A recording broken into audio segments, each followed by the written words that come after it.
I don't know if this is recording, but hello everyone. So today we are going to be remove this. Alright, that's better. We are going to be reacting to his story. Yeah, I know I look absolutely atrocious, don't mind that. And don't mind the apps on the bottom and top. It's AI. It's AI, bro. I swear. But anyways, yeah, we're gonna be reacting to his story, and I really hope this video isn't in like the weird shorts form, like the past million times I've tried it. So let's just watch. Look at this dumbass, bro. My dad Wait. placed the tripod in front of me for the fourth time today and dropped a brown box on the table. Could We're never doing a be toy opening for the channel. Now get your goddamn intro right. He pressed record, and I raised my hands in the air and did my intro, but he instantly snapped his fingers. Stop. Not enough energy. Hello. Try again. He Look, handed no me one's an going energy like that, bro. drink, and I stared at Is this it with my Ryan's heart world? pounding because I'd never drank one before. But his foot kept tapping impatiently, and I was so scared of him, I just downed it in one go. My fingers instantly started buzzing, and I ripped the box open, but he snapped again. You're opening it way too fast, you stupid kid. He shoved me aside, and I hit the floor. I clutched my foot in pain, but he just taped the box shut again and yanked me up. I need these views on the channel. Do you hear me? He got behind the camera and hit record, but my voice came out in a stutter because I was so scared. He took off his glasses and threw the camera down. Why do I even pay? I don't know what goes through the parent's mind or anyone else when they think, oh yeah, let's go force a child to do YouTube videos. Like, what? Like, why do you want to do that? What goes into your mind to think that? Like, doesn't make sense. For voice acting lessons. He slammed his hands on the table and got in my face while I trembled. I quit my job to do this with you full time. You're the only reason I pay rent, so unless you want to be on the street, you're gonna smile and open that box of Pokemon. That's better than doing this. Also, bro, if it's box of Pokemon, bro, like, I know you have a horrible dad, but bro, you gotta open that up, bro. You gotta open that up. Give it all to me if you don't want it. He reached out his hands and pushed the corners of my mouth up with his fingers into a smile. My legs were shaking, but I wiped my tears and put on a happy voice. I opened the box just like he wanted, and 15 minutes later he stopped recording. That's not even a box of Pokemon. That's just a toy. Do it right. He grabbed the camera and walked out. I peered around the corner to make sure he was gone, then turned and grabbed my phone off the shelf. I'd been recording everything. You have a phone? Bitch, you have a phone? And you didn't call the cops or anything? Yes. Because I wanted to show my pissed, bro. Behind the scenes. I logged into the channel and uploaded my video. I walked into the kitchen, my chest still tingling from the energy drink, and his phone was buzzing so hard it fell off the table. He grinned. We're going viral. But when he picked up his phone and pressed play, his face went gray. He watched himself yelling at me, then leaped out of his chair towards me. Wait. When you press play, his face turned gray? Yeah. To the door and opened it because police were already here. He would never make me post again. My dad placed the tripod in front of me. Dang, that's well deserved, bro. Like, what? Once again, what goes into your mind? Like, oh yeah, I think I'm gonna make children suffer today. Because that's fun.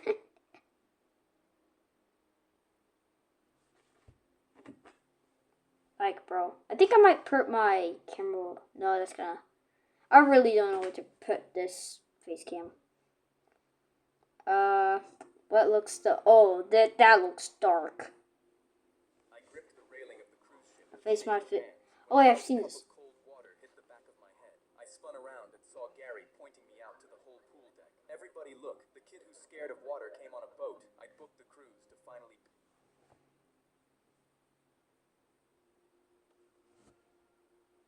Like, how is that? Why are you bullying? Oh my gosh, you're facing your fears. You're a weirdo. Like, How does that make sense? There's hair in my mouth. My fear of deep Let me go off camera.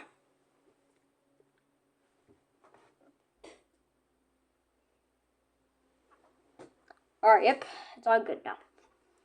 water so bad I couldn't go swimming with friends. But 3 days in, gripping that rail was as close to getting in as I'd gotten. Gary figured that out and made me his entertainment. By the next morning, he had all his friends laughing at me every time I walked past. There he is, the biggest coward on the ship. But that after... How is he a coward for facing his fears? Tell me how. He's a coward because he's facing his fears. Hold on. You're more of a coward because you're just like over here bullying people for no reason. Yo, my hair looks atrocious, dude. Oh. Okay, yeah, that's better. All right. A little kid broke Sorry. away from Gary's crowd and sat down next to me. My brother's a jerk. He reached into his pocket and held And he out a jerks squishy his... yellow ball. This is what I squeeze when I get scared. Verity! Please don't bomb me. New clips will be like absolutely terrified, dude. You can keep it. I'm Sam, by the way. I kept his ball in Oh, my this pocket. mask. But the next day, while I was at the rail, Gary grabbed my shoulders from behind. He shoved me forward until I tipped over it, then laughed and yanked me back. You're such a coward, loser. He walked off while my teeth chattered in fear, and I squeezed Sam's ball just to breathe. That evening, I watched Gary leaning over Sam, yelling and pointing in my direction. Oh my god. Something terrible was coming. Then at night, Gary started flicking mashed potatoes at me across the deck, but Sam grabbed his... Out of all things, mashed potatoes. You could have did tomatoes, because that made more sense. Everyone does that already. No, not everyone. Nobody, but it's more common. No. Mashed potatoes. I get it might make a more of a mess, but shut the fuck up. Stop it. Leave him alone. That's when Gary shoved him hard in the chest, and Sam hit the rail and flipped over the side. For 1 second, nobody moved, as Sam fell 60 feet and hit the water below. Gary lunged at the rail. No one's gonna... His little brother... No one's gonna think, oh yeah, let me just throw my brother against a rail on a ship. Like, that looks like the Titanic. That's another thing. It looks like the Titanic, bro. Splashed and screamed. Help! Gary Where's the got iceberg? 1 foot up on the metal, but his hands trembled on the rail. Afraid to go over. I looked at the drop and felt my chest freeze, but I knew I had no choice. I yelled at Gary to get the Who's the coward now? rail with shaking Bitch. hands and jumped 60 feet into the black water. Damn, he got aura for doing that. Woo! So hard I Ah! The ship swam away, while Sam thrashed a few feet from me and kept going under. I swam toward him, and my lungs burned because I didn't know how to swim and was sure I'd drown right next to him. But then Sam caught Sorry me guys, I just died. and I pulled Alright. a squishy yellow ball from my pocket and pressed it into his palm. Squeeze it, Sam. His whole body relaxed as he did, and I held on to him, kicking just enough to keep our heads above the water I'd feared my whole life. A life ring finally slapped down beside us, and I cried as they pulled us on board. Sam hugged me, still holding his stress ball, while Gary stood frozen at the rail, his face red with embarrassment and fear. Turns out he was the coward who couldn't get in the ocean after all. I gripped the railing of That's the what I'm ship, saying, like, shaking bro. hands. Bro.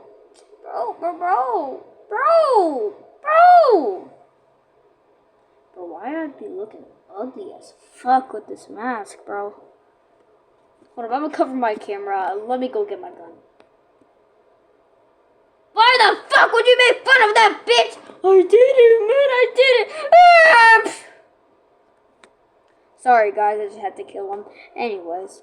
Flint dangled my Wait, I didn't even... backpack. How much have I recorded? 9 minutes? Not enough. Alright, what y'all wanna watch? Oh, y'all wanna watch, that? Like that, right there? Wait, you wanna watch this? Like this? Yeah? Okay.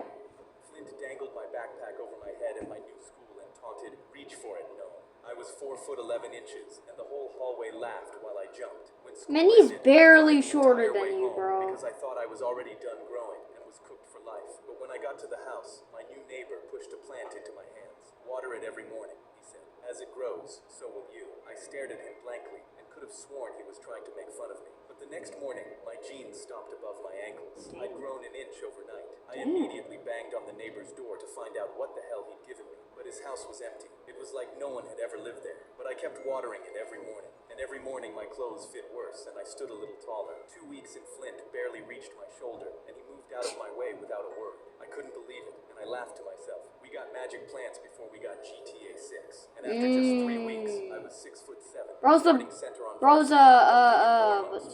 Shaq.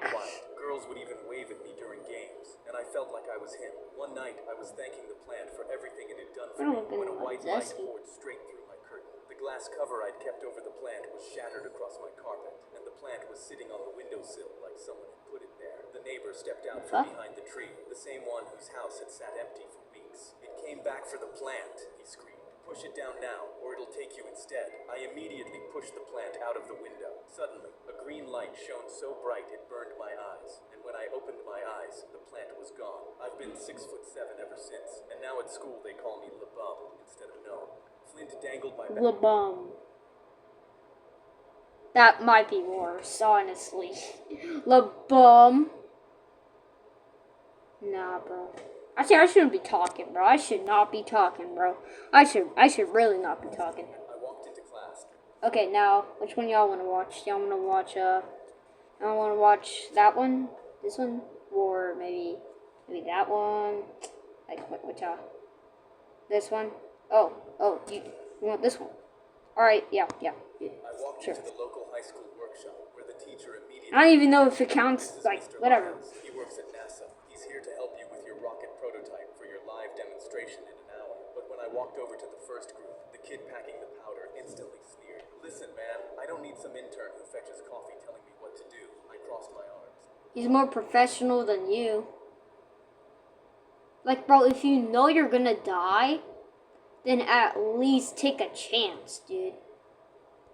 "Sorry, kid, but the way you're jamming that powder in, you definitely need my help." I pulled over a chair and started widening the hole like you're meant to, but the second kid pushed me away. Our dad is an actual rocket engineer. He said this is how you do it. I shook my head and picked up the rocket case. Then he's about to be in jail for attempted murder, so... But it was thinner than a can of soda. My jaw dropped as I told them I'd watched this exact setup blow up and put a kid in the hospital. They need to thicken it, but the first kid... They deserved it, then. This is why you're helping kids instead of building real rockets. Oh, dang it. That's... Wait, I'm trying to think of an example for what's that like, what that's like. That's like saying, like, that's like saying you're a voice actor because you can't actually act. Like, bro.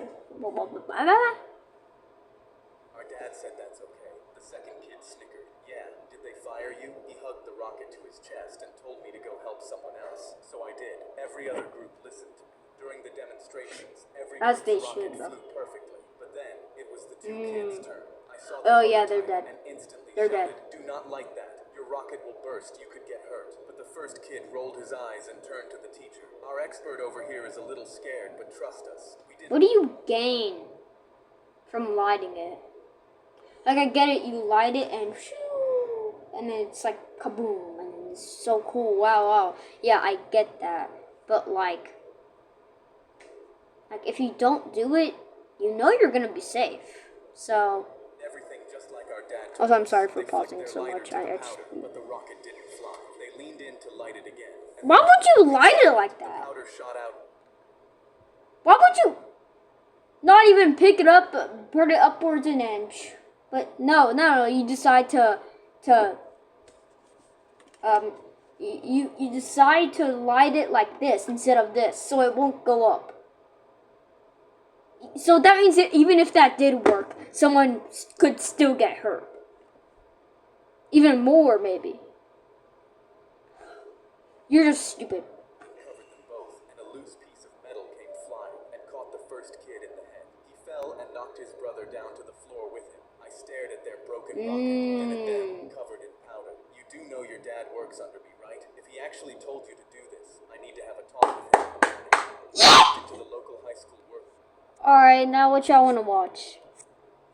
What the fuck is that? I was going like, My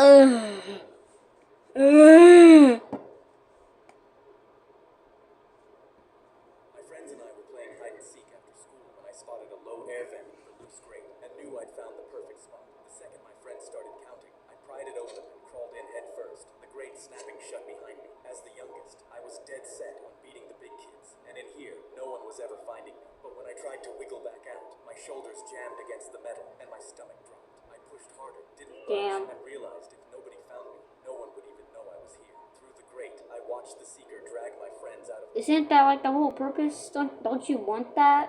their hiding spots one by one. Found you, he yelled, and I grinned, safe in the dark. But the cold Alright, guys, we're gonna play hide and seek. Oh, yeah. Okay. 1, 2, I'm gonna stay here. You'll never find me. 3. Oh my gosh, what the fuck? Why would he just stand right there?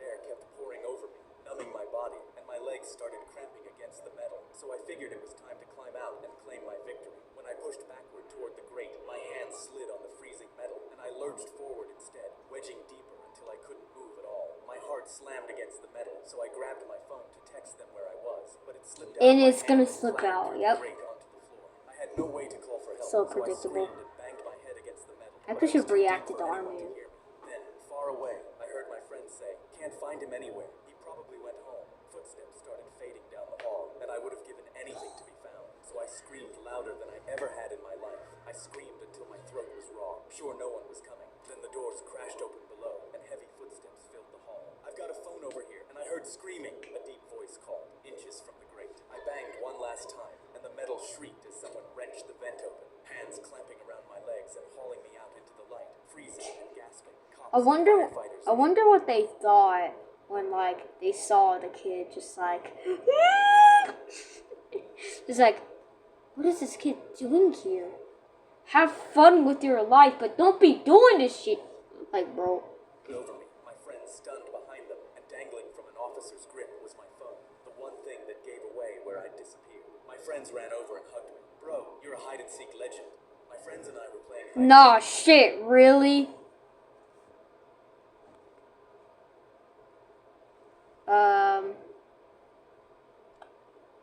What's this one? The flash flood swept the car away, and I Oh, only damn. had 1 second to decide who to save. My girlfriend Sarah and my best friend Tony were hiking with me when the flash flood hit. We sprinted back to the car, but the water was faster, and by the time we got there, it was already rising past the doors. We climbed on top of the roof to get above it. I grabbed Sarah's hand with my right and Tony's with my left, and held on while the current pulled at the car underneath us. Then the car shifted, and they both got pulled into the current at the same time, and I was on my stomach on the roof holding both of them over the water. I could only save one. Tony looked up at me and said, "Let go." I held on another second. "I'll be fine. Save her." I let go of Tony's hand and pulled Sarah up with everything I had. When I looked back, Tony was already gone. I got Sarah into the water with me and started fighting towards Oh, so wait, water looks like that?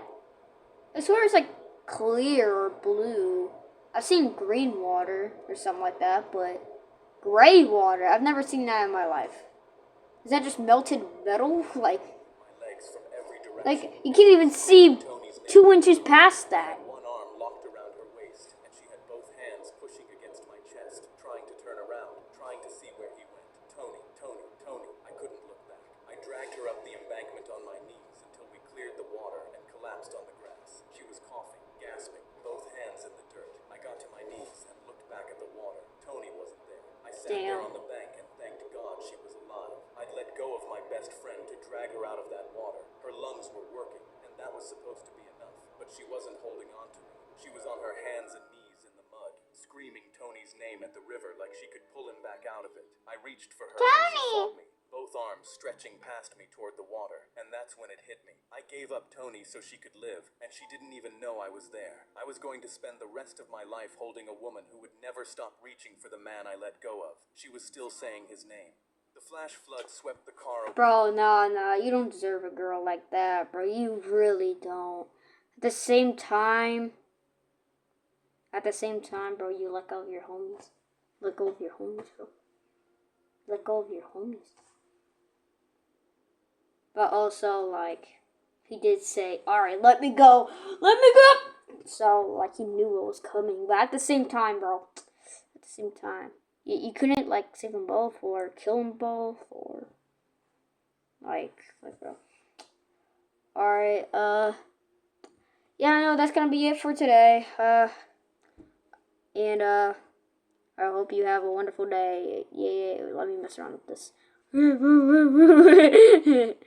But yeah, alright. Peace out, guys.